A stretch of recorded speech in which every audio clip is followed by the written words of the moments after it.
नमस्कार विद्यार्थी मित्रांनो, प्रशिक मॅथ अकॅडमी या माझ्या यूट्यूब चॅनलवर तुमचे अगदी मनापासून स्वागत करतो. तर बार्टीकडून आज नोटिफिकेशन आलेलं आहे 10/8/2026 हे आजचंच नोटिफिकेशन आहे. तर स्पर्धा परीक्षा पूर्व प्रशिक्षण कार्यक्रम स्पर्धा परीक्षा पूर्व प्रशिक्षण कार्यक्रम सामायिक प्रवेश परीक्षा सीईटी 2026 साठी हे नोटिफिकेशन आलेलं आहे. तर या अनुषंगाने मग आपल्याला यूपीएससीची एक्झाम, त्याच्यानंतर मग राज्यसेवा एमपीएससी म्हणून राज्यसेवा, कंबाईन ग्रुप बी ग्रुप सी, त्यानंतर यावर्षी क्लास 3च्या पोस्ट सुद्धा याच्यामध्ये बार्टीने ऍड करण्यात आलेले आहेत. त्यानंतर बँकिंग आहे तुमचं, पोलीस भरती, मिलिटरी, त्याच्यानंतर एसएससी, त्या समोर आपण बघूच, त्याच्यानंतर ज्युडिशियल. तर अशा प्रकारे जे विद्यार्थी स्पर्धा परीक्षेची तयारी करतात तर त्यांच्यासाठी ही सुवर्ण संधी आहे, जेणेकरून तुमचा जो आर्थिक स्थैर्य तुम्हाला लाभेल या परीक्षेच्या माध्यमातून. तर आपण नोटिफिकेशन पूर्ण सविस्तर बघूया या नोटिफिकेशन मध्ये काय काय दिलेलं आहे. तर हे बार्टीसाठीच नसून तर बार्टी, टीआरटीआय, सारथी, महाज्योती व आरटी सर्व स्पर्धा परीक्षाची तयारी करणाऱ्या विद्यार्थ्यांसाठी हे उपयोगी ठरेल. ठीक आहे.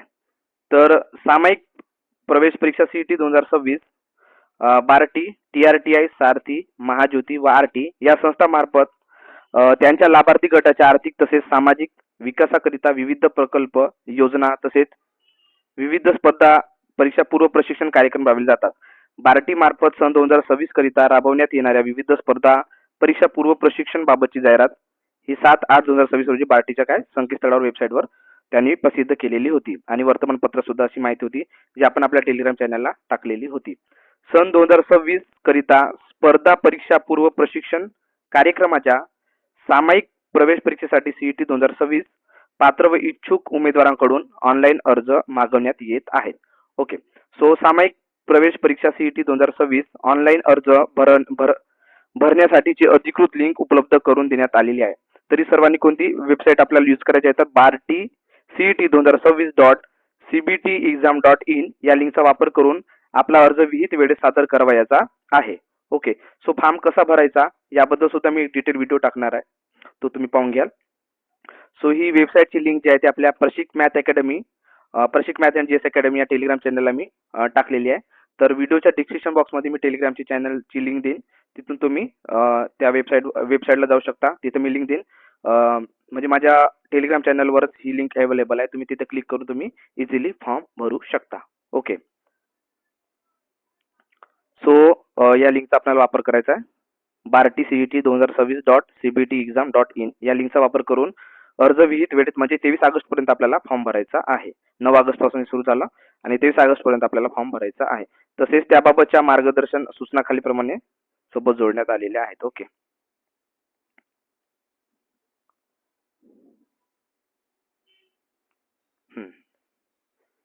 तर याच्यामध्ये टीआरटीआय, बार्टी, त्याच्यानंतर सारथी, अमृत आणि एआरटीआय. ओके. आणि महाज्योती सुद्धा. सर्व कर धोरणाच्या अनुषंगाने सन 2026-27 करिता टीआरटीआय, बार्टी, सारथी, अमृत आणि आरटी या स्वायत्त संस्थांमार्फत राबविण्यात येणाऱ्या विविध स्पर्धा परीक्षा पूर्व प्रशिक्षण या आधी आपण बघितलं की ज्या महाज्योतीच्या आहे ते एसएससी, पोलीस भरती, मिलिटरी, त्याच्यानंतर एमबीए वगैरेची एक्झाम आता सध्या सुरू आहे. ओके. सो ज्या विद्यार्थ्यांनी तिथे फॉर्म भरलाय तर इथे त्यांना भरता येणार नाही. ओके. महाज्योतीवाल्यांसाठी. आणि महाज्योतीची जी राज्यसेवाची आहे त्याची स्पेशल लिंक अवेलेबल झालेली आहे, तर तो फॉर्म तुम्ही भरून घ्या. ते मी टेलिग्राम चॅनलला टाकलेला आहे. ओके. सो आरटी या स्वायत्त संस्थामार्फत राबवण्यात येणाऱ्या विविध स्पर्धा परीक्षा पूर्व प्रशिक्षण कार्यक्रमाच्या सामायिक चालणीकरिता 2026-27 सीईटी बाबत सूचना इथे देण्यात आलेल्या आहेत. ओके. सो इथं महाज्योती येणार नाही, तर महाज्योतीसाठी स्पेशल एक्झाम होत आहे. महाज्योतीसाठी तुम्ही वेगळं भरू शकता. याच्यामध्ये फक्त टीआरटीआय, बार्टी, सारथी आणि अमृत आणि आरटी यांच्यासाठीही काय पूर्व परीक्षा योजना आहे. ओके. सो सन 2026-27 करिता महाराष्ट्र राज्यातील टीआरटीआय, बार्टी, सारथी, अमृत आणि आरटी या संस्थांमार्फत राबविण्यात येणाऱ्या विविध स्पर्धा पूर्व प्रशिक्षण योजनेकरिता लाभार्थी निवडीकरिता सामायिक एक एक्झाम तुमची होईल. सीबीटी होईल. ठीक आहे. सीईटी एक्झाम घेण्यात येणार आहे. याकरिता उपरोक्त नमूद संस्थांच्या लक्षित गटातील इच्छुक व पात्र उमेदवारांकडून अर्ज मागवण्यात येत आहेत. स्पर्धा परीक्षा पूर्व प्रशिक्षण योजनेच्या लाभासाठी खालील सूचना देण्यात आल्या. आता सूचना काय आपण त्या बघून घेऊ. पात्रता काय असेल, कोणकोणत्या योजनेत, ह्या सगळ्या गोष्टी आपण बघू. ठीक आहे. तर उमेदवारांना योजनेच्या लाभासाठी सादर करायच्या अर्जाबाबतच्या सूचना. तर काय करायचं आहे, उमेदवारांनी ऑनलाईन अर्ज सादर करण्यापूर्वी अर्ज भरण्याकरिता सर्व सूचना पूर्ण वाचून अर्ज सादर करावा. ओके. अप्लिकेशन फॉर्म, कारण या आधी ज्या विद्यार्थ्यांनी दोनदा लाभ घेतलेला आहे आर्थिक लाभ, तर त्यांना आता घेता येणार नाही. फक्त इथे दोनदाच आपल्याला लाभ घेता येतो, तिसऱ्यांदा लाभ घेता येत नाही. आणि इथं क्रमवारीनुसार आहेत, आपण समोर बघूच. जर समजा तुम्ही सुरुवातीला जर क्लास 3चं घेतलं असेल स्टायपन, तर त्याच्यानंतर तुम्हाला क्लास 2चं घेता येते, त्याच्यानंतर क्लास 1चं घेता येते. बट तुम्ही जर आधीच क्लास 1 घेतला असेल, म्हणजे युपीएससी मध्ये तुमचं सिलेक्शन झालं असेल, तर त्याच्यानंतर तुम्हाला राज्यसेवाचा शिष्यवृत्तीचा लाभ घेता येणार नाही. तर ही गोष्ट तुम्ही नमूद करून ठेवा. ओके. सो अप्लिकेशन फॉर्म बाबतच्या सर्व सूचना पूर्ण वाचता अर्ज सादर करावा. ओके. सो एका वेळेस उमेदवार एकाच योजनेसाठी ऑनलाईन अर्ज करू शकतो. ओके. तर तुम्ही फक्त युपीएससी साठी भरत असाल तर तुम्ही फक्त युपीएससी साठी भरू शकता, बाकी याला भरता येत नाही. उमेदवारास एकापेक्षा अधिक योजनेकरिता अर्ज करावयाचा असल्यास रजिस्ट्रेशन अंती उमेदवारास प्राप्त झालेल्या लॉग इन आय डी वर पासवर्डचा वापर करून डॅशबोर्ड पानावरील अप्लाय न्यू स्कीम, म्हणजे सर्वच आपल्याला फॉर्म भरता येतील. आधी युपीएससी, ठीक आहे. त्याच्यानंतर मग पुन्हा एकदा काय करायचं, आपल्याला पुन्हा डॅशबोर्डवर जाऊन अप्लाय फॉर न्यू स्कीम असं करून आपल्याला ज्या ज्या तुम्ही आता या आधी योजनाचा लाभ घेतलेला नसेल, जर तुम्ही न्यू कॅन्डिडेट असाल तर तुम्ही सर्वच भरू शकता, युपीएससी, एमपीएससी, राज्यसेवा सर्वच. पण याआधी जर तुम्ही राज्यसेवेचा घेतला असेल तर तुम्हाला युपीएससी भरणे बंधनकारक आहे, बाकी तुम्हाला भरता येणार नाही. जर याआधी तुम्ही बँकिंग घेतलं असेल किंवा पोलीस भरती घेतलं असेल तर तुम्हाला कंबाईन ग्रुप बी, ग्रुप सी, सॉरी, राज्यसेवा भरता येईल आणि त्याच्यानंतर मग तुम्हाला युपीएससी भरता येईल. ठीक आहे. तर क्लास 1, क्लास 2, क्लास 3, क्लास 4 यानुसार, या नियमानुसार तुम्हाला फॉर्म भरावं लागेल. ओके. जर तुम्ही क्लास 4चा घेतला असेल तर क्लास 3 साठी अप्लाय करू शकता. क्लास 3 जर घेतला असेल तर क्लास 2 साठी, आणि क्लास 2 घेतला असेल क्लास 1 साठी. जर तुम्ही क्लास 1 घेतला तर त्याच्यानंतर तुम्ही इलिजिबल राहत नाही, तुम्ही कोणताच लाभ घेऊ शकत नाही. ओके. सो ठीक आहे. अप्लाय फॉर न्यू स्कीमवर तुम्हाला या टॅबवर क्लिक करून इतर योजनाकरिता संबंधित योजनेच्या पात्रतेनुसार अर्ज भरता येईल. तथापि याकरिता उमेदवाराने योजनानिहाय आवश्यक शैक्षणिक अर्हता, जे तुमचं ग्रॅज्युएशन झालं त्या बेसवर, जर तुम्ही 12वी पास असाल तर त्याच्यासाठी मग तुम्हाला पोलीस भरती आहे, मिलिटरी आहे, त्याच्यानंतर मग बँकिंग आहे, ठीक आहे, रेल्वे आहे, असे तुम्ही भरू शकता. बट जर तुमच्याकडे तुमचं ग्रॅज्युएशन झालं नसेल तर तुम्ही भरू शकता, आणि ग्रॅज्युएशन झालं असेल तर तुम्ही सगळ्याच स्कीमचा काय करू शकता, अर्ज करू शकता. ठीक आहे. तर अर्जात नमूद केल्यानुसार इतर पात्रता आणि अटी पूर्ण केल्या असाव्यात. ओके. उमेदवारांनी ऑनलाईन अप्लिकेशन फॉर्म भरल्यानंतर फॉर्म डाउनलोड करण्यासाठी ज्या दिवसापर्यंत मुदत आहे, दिवसापर्यंत अप्लिकेशन फॉर्म प्रिंट करून घ्यावी. ठीक आहे. तुम्ही प्रिंट करून घ्या, कारण की जेव्हा तुम्ही डॉक्युमेंट व्हेरिफिकेशनला जाल तेव्हा हे फार उपयोगीचं पडेल. म्हणून काळजीपूर्वक फॉर्म भरा, आणि फॉर्म भरल्यानंतर जी पीडीएफ आहे ती डाउनलोड करून ठेवा. तदनंतर उमेदवारांना कोणत्याही परिस्थितीत कार्यालयाकडून अप्लिकेशन फॉर्म मिळू शकणार नाही, तर याची आपल्याला नोंद घ्यायची आहे. उमेदवारांनी ऑनलाईन अर्ज सादर करताना ऑनलाईन परीक्षेसाठी जे जिल्हे निवडले असतील, ठीक आहे, तुम्ही जर जिल्हे निवडल्यात, एक्झाम सेंटर व प्रथम प्राधान्य तत्वानुसार जे जिल्हे व परीक्षा केंद्र उमेदवारास प्राप्त झाले असेल तिथेच त्यांना परीक्षेसाठी उपस्थित राहावे लागेल. त्यात कोणताही बदल केला जाणार नाही, याची नोंद घ्यावी. म्हणजे समजा तुम्ही पुणे पहिल्या नंबरवर टाकला, त्याच्यानंतर नाशिक, त्याच्यानंतर मग जळगाव, जे काही तुम्ही सेंटर टाकले तर त्या अनुषंगाने मग तुम्हाला काय मिळेल, सेंटर मिळेल. आणि जिथे सेंटर मिळेल तिथे तुम्हाला जावं लागेल. जर तुम्ही गेला नाही तर ती तुमची जागा वाकण समजली जाणार. ओके. त्यानंतर मग उमेदवाराने ऑनलाईन अर्जात नोंदवलेल्या व्यतिरिक्त कोणतेही परीक्षा केंद्र, जिल्हा रद्द करण्याचा किंवा अपरिहार्य परिस्थितीत उमेदवाराला उपलब्ध क्षमता व रिक्त जागांनुसार कोणताही परीक्षा केंद्र वाटप करण्याचा अधिकार जो असेल तो कोणाला असेल तर स्पर्धा परीक्षा प्रशिक्षण अंमलबजावणी व संनियंत्रण समिती यांनी राखून ठेवलेला आहे. समजा काही प्रॉब्लेम झाला, तुमचा ऍक्सिडेंट वगैरे झाला तर तुम्हाला ते जिल्हा बदलून देऊ शकतात, पण सामान्य परिस्थितीमध्ये तुमचा जिल्हा किंवा परीक्षा केंद्र बदलणार नाही. ओके. त्यानंतर फक्त केंद्रीय लोकसेवा आयोग नागरी सेवा प्रशिक्षणच्या सामायिक चाळणी परीक्षेकरिता दिल्ली येथे परीक्षा केंद्र उपलब्ध करून देण्यात आलेले आहेत. ठीक आहे. उर्वरित सर्व ऑनलाईन परीक्षा महाराष्ट्रातील परीक्षा केंद्रावर घेण्यात येईल.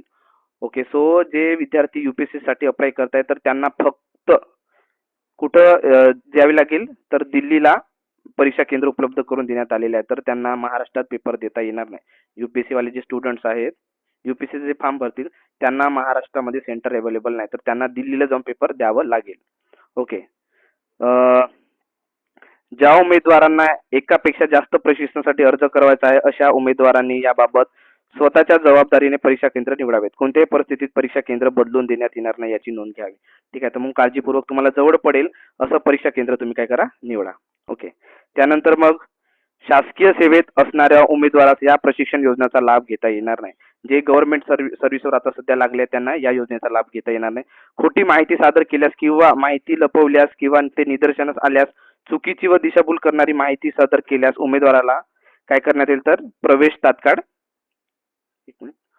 काय करण्यात येईल, तात्काळ रद्द करण्यात येईल व संबंधित उमेदवारांना योग्य ती कारवाई करण्यात येईल. तर तसेच तसेच अशा उमेदवारांना पुढे भविष्यात कोणत्याही योजनेचा लाभ मिळणार नाही याची उमेदवारांनी नोंद घ्यावी. त्यानंतर मग उमेदवारांनी अर्ज भरताना युजर आय डी आणि पासवर्ड व्यवस्थित सांभाळून ठेवावा. ठीक आहे. तुम्हाला जो काही युजर आय डी आणि तुमचा पासवर्ड आहे तो तुम्ही एका कागदावर छानपैकी व्यवस्थित लिहून ठेवा किंवा तुमच्या मोबाईलमध्ये स्क्रीनशॉट सेव्ह करून ठेवा. तुमच्या मित्राला पाठवून ठेवा, व्हॉट्सअपवरती तुमच्या फ्रेंडला पाठवून ठेवा. कारण जेव्हा जेव्हा आपल्याला ऍडमिट कार्ड येईल किंवा काही समोर माहिती भरायची असेल तर हे खूप इम्पॉर्टंट असेल युजर आय डी आणि पासवर्ड, तर तो तुम्ही सांभाळून ठेवा. युजर आय डी व पासवर्ड विसरल्यास पुन्हा उपलब्ध करून दिला जाणार नाही याची उमेदवारांनी नोंद घ्यावी. त्याच्यामुळे मस्टली तुम्हाला काय करायचं आहे तर पासवर्ड आणि युजर आय डी सेव्ह करून ठेवायचा आहे. उमेदवारांनी ऑनलाईन अर्ज काळजीपूर्वक भरावा. ठीक आहे, काळजीपूर्वक फॉर्म भरा तुम्ही. त्यामध्ये स्वतःचा आधार क्रमांक, मोबाईल क्रमांक अचूक भरावा. ठीक आहे. तर फॉर्म कसा भरायचा, रजिस्ट्रेशन कसं करायचं यासंबंधी सुद्धा मी व्हिडिओ लवकरच युट्यूबला अपलोड करेन. तर तो सुद्धा तुम्ही काय कराल पाहून घ्याल. याच्यानंतर तो व्हिडिओ मी अपलोड करेल. उमेदवारांनी खोटे कागदपत्र सादर करू नये. योजनेचा लाभ घेतला असल्यास निदर्शनास आल्यास त्यांच्याकडून संपूर्ण प्रशिक्षणाचा खर्च वसूल केला जाईल.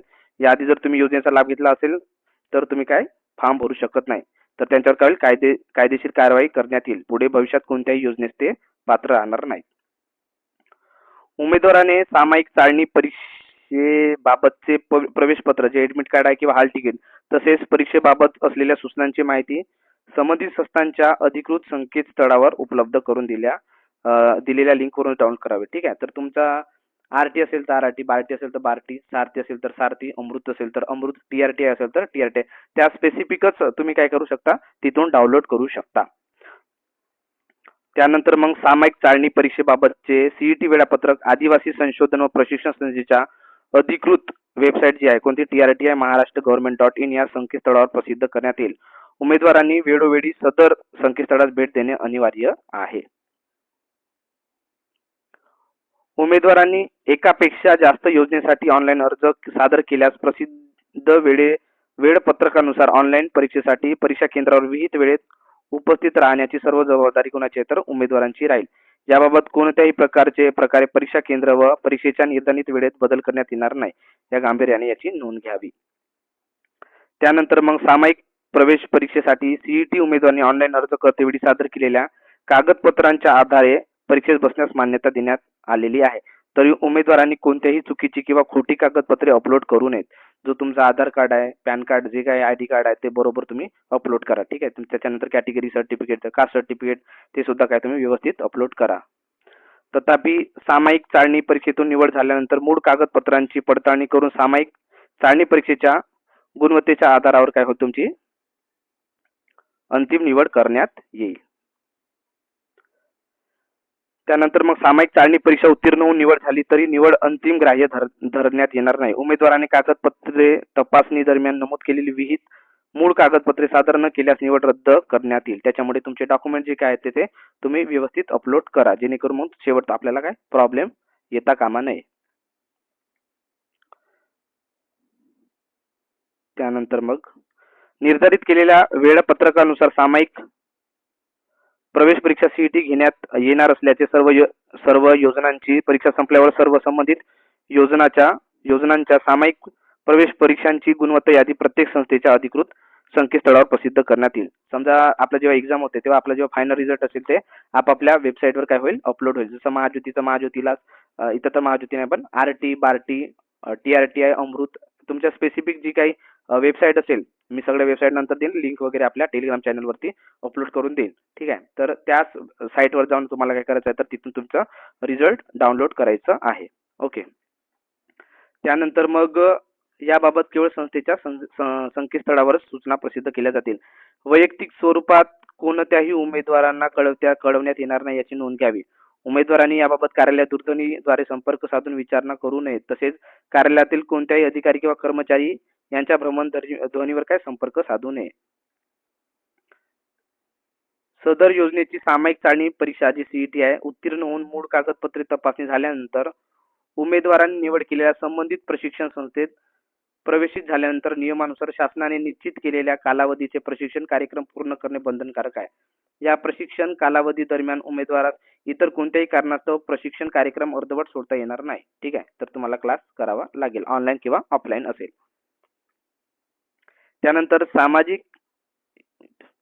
त्यानंतर काय सामाजिक न्याय व विशेष सहाय्य विभागाच्या 30 ऑक्टोबर 2023 रोजीच्या शासन निर्णयानुसार सर्वंकष धोरण निश्चित करण्यात आलेले आहे. त्यानुसार दिनांक 1 जुलै 2026 रोजी निर्गमित करण्यात आलेल्या शासन नियमानुसार काठीण्य पातळीनुसार चढत्या क्रमाने म्हणजे वर्ग 4, वर्ग 3, वर्ग 2, वर्ग 1 घेण्यात येणाऱ्या पूर्व प्रशिक्षण कार्यक्रमाकरिता पात्र ठरणाऱ्या विद्यार्थ्यांचे पूर्वी तुलनेने कमी काठीण्य पातळी पूर्व प्रशिक्षणाचा लाभ घेतला असला तरी संबंधित विद्यार्थ्या चढत्या क्रमाने प्रशिक्षण कार्यक्रमाचा पुनश्च केवळ एकदाच लाभ घेता येईल. म्हणजे ठीक आहे, तुम्ही आता जर समजा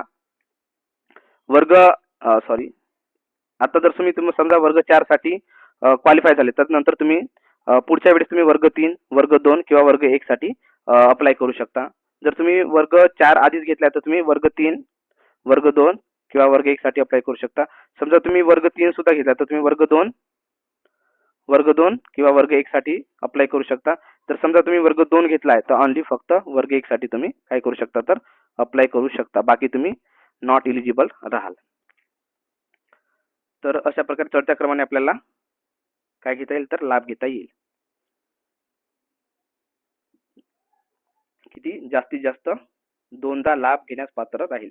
यानुसार उमेदवारांनी यापूर्वी 2 योजनांचा लाभ घेतला असल्यास याआधी जर आपण 2 योजनांचा लाभ घेतला असल्यास संबंधित उमेदवार सदरच्या पूर्व प्रशिक्षण योजनाकरिता अपात्र राहील. समजा तुम्ही याआधी 2दा आता या जीआर नुसार हा जीआर कधीचा आहे तर 1 जुलै 2026 तर याच्या नुसार तुम्ही जर 2दा जेव्हा काय कराल तर लाभ घेतला असाल तर तुम्हाला हे काय करता येणार नाही, तर त्याच्यानंतर तुम्हाला एक्झाम देता येणार नाही, तुम्ही अपात्र ठराल समोर होणाऱ्या एक्झामसाठी. त्यानंतर सर्वंकष धोरणाच्या अनुषंगाने टीआरटीआय, बार्टी, सारथी, अमृत आणि आरटी या संस्थांमार्फत राबवण्यात येणाऱ्या विविध स्पर्धा परीक्षा पूर्व प्रशिक्षण योजनांचा लाभाकरिता सर्वच उमेदवारांसाठी उक्त संस्थाच्या संस्था प्रमुखांनी एकमताने कमाल वयोमर्यादा 30 ठरवलेली आहे. तर बार्टी, सारथी, अमृत आणि आरटी आता यामध्ये जे विद्यार्थी आहेत तर त्यांच्यासाठी फक्त आता जे विद्यार्थी 30 वर्षाचे आहेत 30 वर्षापर्यंतच त्यांना फॉर्म भरता येते. समजा तुम्ही 31 चे जर असाल तर तुम्हाला फॉर्म भरता येणार नाही. सो इथे 1996 अँड 1995 इथपासूनचे जे विद्यार्थी त्यांच्यापासून सुरुवात होईल. बाकी 1994 वाल्याला हा फॉर्म भरता येणार नाही. 1994 वाल्याला हा फॉर्म काय करता येईल नाही, भरता येणार नाही. सो याची सर्वांनी काळजी घ्या, कारण की त्यांनी आता कमाल वयोमर्यादा 30 ठरवलेली आहे. त्यानंतर टीआरटीआय, बार्टी, सारथी, अमृत, आरटी मार्फत राबवण्यात येणाऱ्या विविध स्पर्धा परीक्षा पूर्व प्रशिक्षण योजनेचा लाभ घेण्यासाठी तर आपले जे कुटुंबाचे वार्षिक उत्पन्न किती असायला पाहिजे तर 8 लाखापर्यंत असणे बंधनकारक आहे. समजा जर उमेदवाराचे उत्पन्न 8 लाखापेक्षा जास्त असल्यास उमेदवार सदर योजनेचा लाभ घेता येणार नाही. ठीक आहे, तर 8 लाखापर्यंत तुमचं काय पाहिजे उत्पन्न पाहिजे 8 लाख. ओके. त्याच्यानंतर तसेच याबाबत तहसीलदार कार्यालयातून निर्गमित केलेला सन 2025-26 या आर्थिक वर्षाचा उत्पन्नाचा दाखला सादर करणे अनिवार्य आहे. ठीक आहे, तर 2025-26 काय पाहिजे तुम्हाला आर्थिक वर्षाचा उत्पन्नाचा दाखला सादर करावा लागेल. त्यानंतर मग जे आदिवासी संशोधन व प्रशिक्षण संस्था टीआरटीआय करिता योजनाकरिता ऑनलाईन अर्ज करताना उमेदवाराकडे अनुसूचित जमातीचे वैधता म्हणजे कास्ट व्हॅलिडिटी सर्टिफिकेट असणे आवश्यक आहे. तसेच उमेदवाराची जमात ही महाराष्ट्र राज्यातील अनुसूचित जमातीच्या यादी मधील असणे अनिवार्य आहे. ज्या उमेदवारांनी वैधता प्रमाणपत्राकरिता अर्ज केला आहे परंतु त्यांना अद्याप जमात वैधता प्रमाणपत्र म्हणजे कास्ट व्हॅलिडिटी मिळाली नाही, ते अर्जाच्या काय पोचपावतीचा वापर करून तुम्हाला जर व्हॅलिडिटी नसेल मिळते तर तुमच्या अर्जाची पोचपावती आहे ते अर्जाच्या पोचपावतीचा काय तुम्ही वापर करून अर्ज सादर करू शकता. तथापि अशा उमेदवारांची संबंधित योजनाकरिता लाभार्थी म्हणून निवड झाल्यास मूळ कागदपत्रे म्हणजे जे तुमचं डॉक्युमेंट व्हेरिफिकेशन होईल त्यावेळेस त्या उमेदवारांनी अनुसूचित जमातीचे ठीक आहे ST category caste validity certificate सादर करणे बंधनकारक आहे. त्यानंतर सामायिक चाळणी परीक्षेतून निवड झाल्यावर उमेदवारांनी मूळ कागदपत्रे संबंधित संस्थेच्या संकेतस्थळावर देण्यात आलेल्या सूचनेतील निर्धारित कालावधी तपासून घेणे अनिवार्य आहे. दिलेल्या निर्धारित कालावधीत जर उमेदवारांनी आपली कागदपत्रे तपासून घेतली नाहीत किंवा संबंधित संस्थेच्या कार्यालयाशी याबाबत कोणताही संपर्क साधला नाही तर उमेदवाराचे प्रवेश आपोआप रद्द होईल. ओके. त्यानंतर मग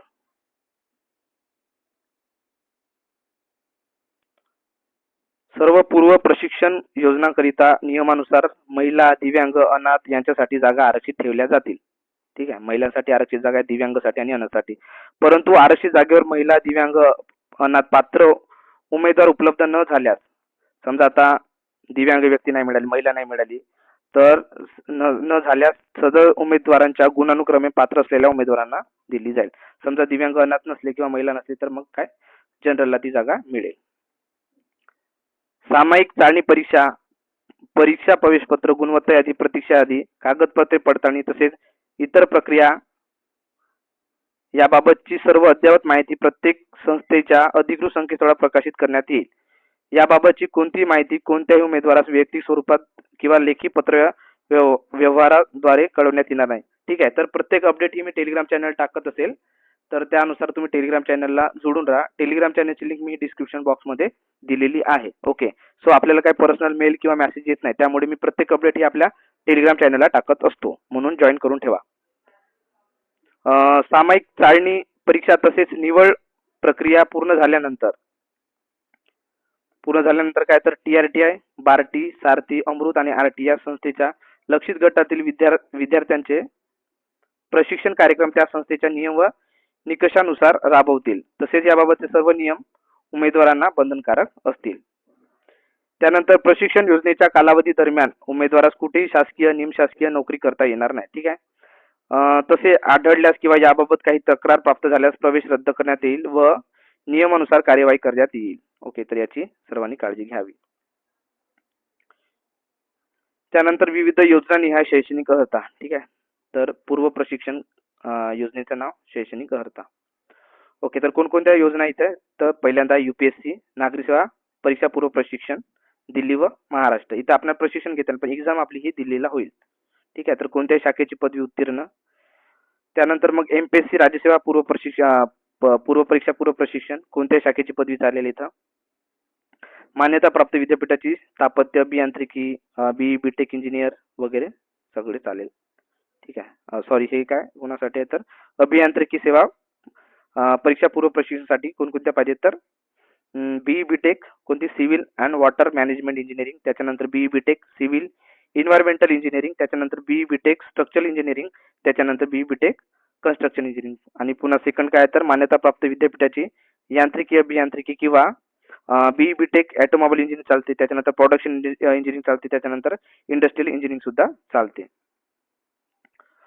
त्याच्यानंतर मान्यताप्राप्त विद्यापीठ विद्युत अभियांत्रिकी याच्यामध्ये इलेक्ट्रिकल पॉवर इंजिनिअरिंग सुद्धा तुम्हाला डिग्री चालते. ठीक आहे. कोणासाठी तर अभियांत्रिकी सेवा पूर्व परीक्षा करिता.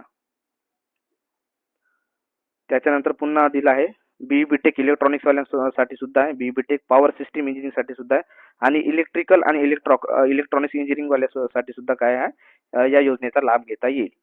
मान्यताप्राप्त विद्यापीठाची विद्युत व यांत्रिकी अभियांत्रिकी पदवी किंवा अभ्यासक्रमाची समतुल्य पदवी असेल तरी चालते. त्याच्यानंतर मग MPSC न्यायिक सेवा परीक्षा पूर्व प्रशिक्षण याच्यासाठी काय तर याच्यासाठी मग तुम्हाला विधी शाखेची पदवी उत्तीर्ण व विहित दिनांकाचा अनुभव या गोष्टी आवश्यक आहेत. ठीक आहे. तर किती 3 वर्षाचा तरी एक्सपिरियन्स पाहिजेत. त्याच्यानंतर मग MPSC group B group C त्याच्यासाठी सुद्धा कोणत्याही शाखेची पदवी चालेल. त्याच्यानंतर MPSC क्लास 3 हे याच वर्षी एड करण्यात आले तर इथे सुद्धा काय कोणत्याही शाखेची पदवी चालेल. त्याच्यानंतर बँकिंग वाले, रेल्वे, नाबार्ड, LIC याच्यासाठी सुद्धा कोणत्याही शाखेची पदवी चालेल. त्याच्यानंतर मग TET महाराष्ट्र शिक्षक पात्रता परीक्षा TET पूर्व प्रशिक्षण याच्यासाठी D.Ed किंवा B.Ed उत्तीर्ण हवं. त्यानंतर मग पोलीस भरती पूर्व प्रशिक्षण त्याच्यासाठी मग काय 12वी आणि 10वी उत्तीर्ण पाहिजेत. ओके. त्याच्यानंतर मग डॉक्युमेंट्स ऑनलाईन अर्ज सादर करताना कोणकोणते डॉक्युमेंट लागेल याची यादी इथे दिलेली आहे. सो फर्स्ट ऑफ ऑल तुमच्याकडे महाराष्ट्राचे अधिवास म्हणजे डोमेस्टिक सर्टिफिकेट आवश्यक आहे. त्याच्यानंतर मग जाती किंवा जमातीचे प्रमाणपत्र केवळ TRT बार्टी सारथी व RT करिता, ठीक आहे, कास्ट सर्टिफिकेट पाहिजे. त्याच्यानंतर अनुसूचित जमातीचे वैधता प्रमाणपत्र म्हणजे कास्ट व्हॅलिडिटी सर्टिफिकेट किंवा वैधता प्रमाणपत्राकरिता अर्ज केलेला असेल तर अर्जाची पोच पावती. हे फक्त केवळ कोणासाठी पाहिजे तर TRT करिता, बाकीला लागणार नाही. त्याच्यानंतर तुम्हाला पाहिजे 10वीची मार्कशीट, त्याच्यानंतर 10वीची मार्कशीट आणि 10वीचं प्रमाणपत्र, त्याच्यानंतर 12वीची मार्कशीट आणि 12वीचे प्रमाणपत्र, त्याच्यानंतर तुम्हाला पाहिजे तुमचं डिग्री आणि तुमच्या सगळ्या इयरच्या मार्कशीट. त्यानंतर मग तहसीलदार कार्यालयातून निर्मित केलेला 8 लाख पेक्षा कमी असलेला वार्षिक उत्पन्नाचा दाखला, आर्थिक वर्ष सन 2025-26 चा पाहिजेत. त्यानंतर जर तुम्ही दिव्यांग असाल तर दिव्यांगाचा दाखला आवश्यक आहे.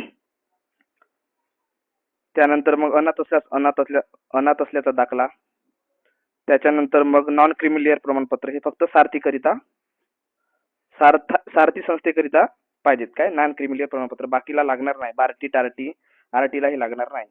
त्यानंतर मग अमृत संस्थेकरिता शाळा सोडल्याचा दाखला, living certificate, transfer certificate TC ज्यामध्ये जात नमूद असेल, तसेच आर्थिकदृष्ट्या दुर्बल घटक प्रमाणपत्र म्हणजे EWS सर्टिफिकेट लागेल. कोणासाठी तर फक्त अमृत जे संस्था आहे त्याच्यासाठी काय EWS सर्टिफिकेट तुम्हाला आवश्यक आहे.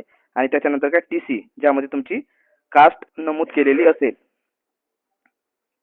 ओके. जर उमेदवारांना ऑनलाईन अर्ज करताना कोणत्याही प्रकारच्या तांत्रिक अडचणी उद्भवल्या तर तुम्ही या नंबरवर कॉल करू शकता. तर इथे प्रत्येक संस्थेचा काय नंबर दिलेला आहे आणि ईमेल ID दिलेली आहे. काही प्रॉब्लेम असतात तुम्ही ईमेल करू शकता किंवा त्यांना कॉल करू शकता. तर TRT साठी हा नंबर दिलेला आहे आणि ही दिली ईमेल ID. त्याच्यानंतर बार्टीसाठी हा नंबर दिलेला आहे आणि ही हेल्प ईमेल ID दिलेली आहे. त्याच्यानंतर मग सारथीसाठी हा नंबर आणि ही ईमेल ID दिलेली आहे. ओके. तशाच प्रकारे काही तुम्हाला नॉन टेक्निकल प्रॉब्लेम असेल त्याच्यासाठी सुद्धा दिला आहे. अमृतसाठी हा नंबर दिलेला आहे. तर ही PDF मी आपल्या टेलिग्राम चॅनलला अपलोड केली आहे, तर तिथून तुम्ही हे डाउनलोड करून घेऊ शकता. त्याच्यानंतर RT साठी हा नंबर दिलेला आहे. त्याच्यानंतर नॉन टेक्निकल सपोर्टसाठी हे नंबर दिलेले आहेत. ठीक आहे. तर या नंबरवर तुम्ही कॉल करू शकता जेव्हा तुम्हाला अडचण येईल तेव्हा. ठीक आहे. तर इथं आपण संपूर्ण माहिती कव्हर केलेली आहे. तर यासंबंधी तुम्हाला जर काही प्रॉब्लेम असेल तर तुम्ही माझ्या यूट्यूबमध्ये काय करू शकता, कमेंट करू शकता. ठीक आहे, कमेंट बॉक्समध्ये. जर तुम्हाला ही माहिती आवडली असेल तर नक्कीच या व्हिडिओला लाईक करा, मित्रापर्यंत शेअर करा आणि जर तुम्ही माझ्या चॅनलला नवीन असाल तर सबस्क्राईब करायला विसरू नका. आणि एक गोष्ट म्हणजे या संबंधित सर्व काही ज्या लिंक आहेत त्या टेलिग्राम चॅनलला अपलोड केलेल्या आहेत आणि बाकी ज्या लिंक आहेत त्या डिस्क्रिप्शन बॉक्समध्ये दिलेल्या आहेत. तर भेटूया पुढच्या व्हिडिओपर्यंत. तोपर्यंत पाहत राहा प्रशिक मॅथ अकॅडमी.